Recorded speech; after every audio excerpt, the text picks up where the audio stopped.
وہاں نفس کا ذائقہ نہیں بلکہ موت کا ذائقہ اچھا معلوم ہوگا، اور جہاں نفسوں میں گندگی ہوگی، کدورتیں ہوگی، نفرتیں ہوگی، وہاں موت کا ذائقہ کڑوا نظر آئے گا۔ اب پتہ کیسے چلے کہ موت کا ذائقہ اچھا ہے؟ تو کربلا میں آ کے دیکھ لیجئے، اما ایک بچہ آواز دیتا ہے کہ موت کا مزہ شہد سے زیادہ چیزی ہے۔ سلام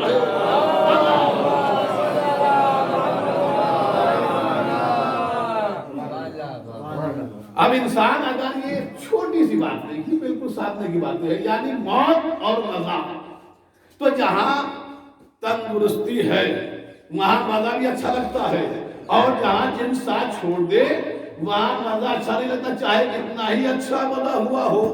اب آپ یہ کہیں کہ بھائی موت کا مزہ، تو موت کا مزہ ہر ایک کو اچھا نہیں لگے گا۔ کیوں؟ قرآن مجید نے ایک جملہ کہا ہے، ایک آیت ہے سورہ جمعہ کی کہ یا ایھا الذین ھادوا ان زعمتم انکم اولیاء اللہ من الناس فتمنوا الموت ان کنتم صادقین، کہ یہودیوں اگر تمہارے ذہن میں یہ بات ہے کہ ہم اللہ کے دوست ہیں، اللہ کے ولی ہیں، تو ہمارے پاس نہ زیادہ امتحانی کوئی کیفیت ہے نہ کوئی چیز ہے، بس تم تمنائے موت کرو اگر واقعاً اللہ کے دوست ہو، اللہ کے ولی ہو، تو تمنائے موت کرو۔ تو گویا تمنائے موت کرنا یہ علامت ہے انسان کی عقل بھی صحیح ہے، انسان کا جسم بھی صحیح ہے، انسان کا عمل بھی صحیح ہے، انسان کی فکر بھی صحیح ہے۔ اگر تمنائے موت نہیں ہے تو اس کا مطلب یہ ہے کہ کہیں نہ کہیں انسان بظاہر بڑا خوبصورت ہے، مگر کوئی کمی ایسی ضرور ہے کہ جہاں جاتے ہوئے ڈر رہا ہے، جہاں کھاتے ہوئے ڈر رہا ہے۔ یعنی اگر انسان کے سامنے مریض ہے، شوگر والے مسلم کے ساتھ مٹھائی ہو تو آپ لاکھ مٹھائی رکھی ہو مگر وہ کھانے سے تک کیوں؟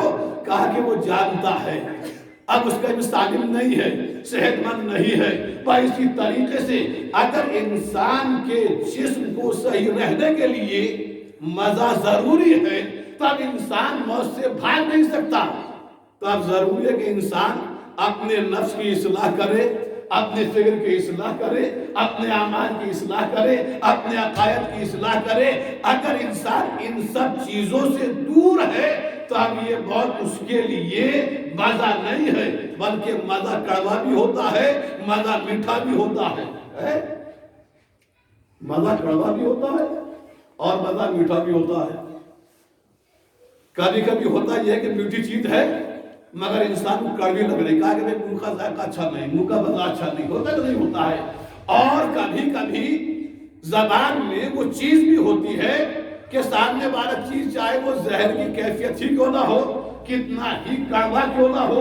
بھائی ہم نے اپنے گاؤں میں اپنے بستی میں دیکھا کہ اگر کسی کے یہاں سانپ کاٹ لیتا تھا تو جو اتار کرنے والے ہوا کرتے تھے وہ کچھ نہیں، اسے نیم کی پتیاں کھلایا کرتے تھے۔ آپ کسی سے پوچھئے بھائی نیم کی پتی کا ذائقہ کیا ہے؟ کہا کہ میاں بہت کڑوا ہے، بہت کڑوا، نیم بہت کڑوا ہوتا ہے۔ یعنی نیم بہت کڑوا ہے، لیکن جب آپ اس مریض کو کھلائیں گے کہ جس کے ساتھ نے کاٹا ہے تو اب اسے وہی پتیاں میٹھی نظر آتی۔ کیوں؟ کہا کہ اب اس کے جسم کے اندر اس سے زیادہ کڑواہٹ محسوس ہو رہی ہے، یعنی اپنے جسم کے اندر بہت زیادہ کڑواہٹ کو لیے ہوئے ہے، لہذا ایسی کڑوی چیز بھی اس سے میٹھی نظر آ رہی ہے۔ تو اب اپنے اپنے زبان، اپنا علاقہ، اپنا ماحول، اس کے اعتبار سے اب یہ مزہ کڑوا، تو اب یہ موت اگر واقعا مزہ ہے تو کس کے لیے ہے؟ تب آپ روایتوں سے پوچھئے، روایتوں میں جا کے دیکھیے، یعنی مومن کو جب موت آتی ہے تو اسے پتہ بھی نہیں چلتا کہ روح قبض ہو گئی، یعنی اسے احساس تک نہ ہوا، جیسے چاہے اس کی موت، اس کی روح قبض ہو گئی۔ کیوں؟ کہا کہ یہ واقف تھا، مومن تھا اپنے عمل کے اعتبار سے، لہذا اس سے بہت کا احساس بھی نہ ہوا، گویا اس کے لیے میٹھی موت تھی۔ لیکن جو اس کے برعکس ہے، آپ اس کے بارے میں جا کے دیکھیے، کہا کہ جب غیر مومن یعنی کافر کی موت آتی ہے تو اس کی مثال علماء نے بیان کی کہ جیسے بخمل کا کپڑا کانٹوں پہ پھیلا دیا جائے اور اسے کھینچا جائے۔ اب آپ نے محسوس کیا مومن کی موت کا فرق اور کافر کی موت کا فرق، یعنی جہاں انسان اس مزے سے آشنا ہوتا ہے تو اگر انسان اللہ کی معرفت کے ساتھ آل محمد کو اپنا لے تو اس کی موت آسان ہو جائے کرتی ہے.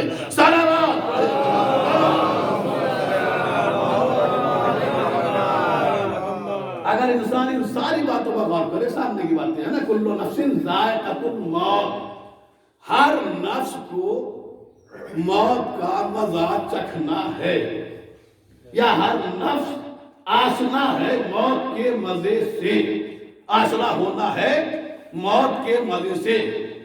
اور پھر کیا ہے؟ ثم الینا ترجعون، اور ہماری طرف لوٹائے جاؤ گے.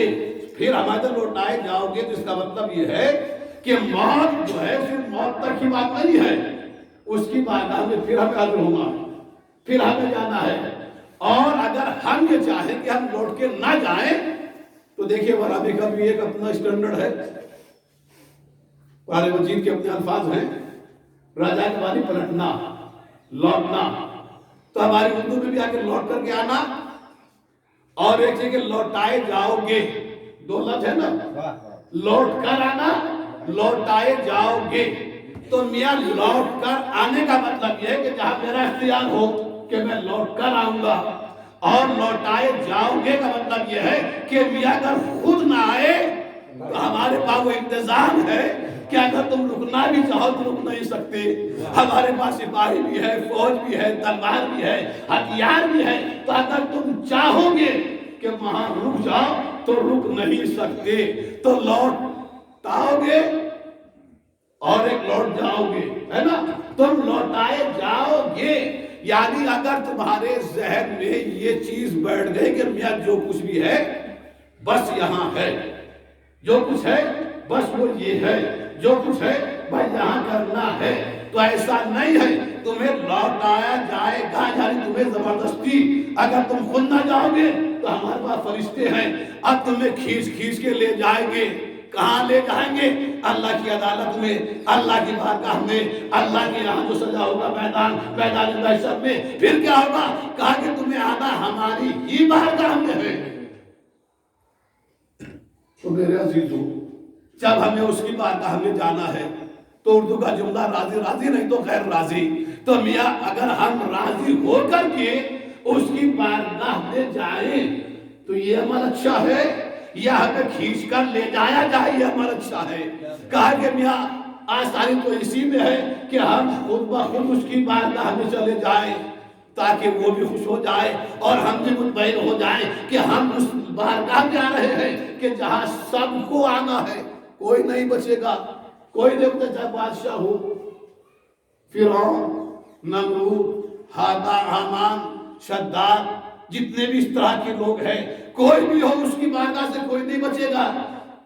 اب راضی ہونے والے کون ہیں؟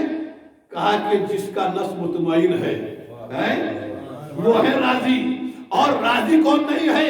کہا کہ جس کا نفس تو ہے مگر نفس مردہ ہے، نفس کام نہیں کرتا، نفس کا سوچتا نہیں ہے کہ ہمیں کیا کرنا ہے. بس عزیزان ایمان، یہ قرآن کی ایک آیت ہے مگر اپنے آپ کو پہچانوا رہی ہے. اے انسان، اگر تو قرآن پڑھتا ہے تو کل نفس ذائقۃ الموت، ہر نفس کو موت کا مزہ چکھنا ہے. تو اگر تو اس آیت پہ آگے ٹھہر جائے کہ میری موت کیسی ہوگی، اچھی ہوگی یا بری ہوگی، صحیح ہوگی یا غلط ہوگی، حق پہ ہوگی یا باطل پہ ہوگی، تو انسان پھر اللہ کی طرف بڑھتا ہوا چلا جائے گا.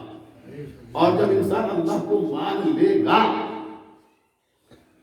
تو پھر انسان کے اختیار میں، انسان کے نفس میں پھر کیا ہے؟ کہا کہ جب اس نے اللہ کو مان لیا تو اب یہ نفس اتنا معتبر بن گیا، اتنا قابل اعتبار بن گیا، قابل احترام بن گیا، قابل عزت بن گیا کہ اب یہ نفس نہیں ہے بلکہ نفس مطمئنہ ہے. اور ایسا مطمئن ہے کہ پروردگار آواز دیتا ہے نفس مطمئنہ پلٹا اپنے رب کی طرف، تو مجھ سے راضی ہو جا، میں تجھ سے راضی ہو گیا. سارا